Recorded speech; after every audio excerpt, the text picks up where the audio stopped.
नेहमीप्रमाणेच देवदर्शनासाठी खूप जास्त लोकांची गर्दी होती. मोठीच्या मोठी रांग लागलेली.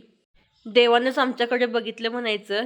देवाच्या अभिषेकासाठी आलेले आमचे एक पाहुणे गाठ पडले, तर त्यांच्यासोबतच आम्ही आज देवदर्शनाला गेलो. भाविकांची गर्दी, एकमेकांची धक्काबुक्की, त्यातच कसंबसं देवदर्शन केलं. देवदर्शन करून बाहेर आलो तर खेळणी बघून शिव लागला रडायला. मग काय, त्याला हवी असलेली बंदूक घेऊन दिल्यावर शिवांची स्वारी जाम खुश झाली. भूक लागल्यामुळे एका हॉटेलमध्ये केला नाश्ता. त्याच्यानंतर यमाई मंदिरात जाऊन देवीचं दर्शन घेतलं. मंदिराच्या बाहेर असलेल्या या ताईंकडून माझ्या बाळाला आशीर्वाद घेतला. त्याच्यानंतर आमच्या पिल्लूला दिसली ही गाडी. मग काय, आमचा शिव ऐकतोय.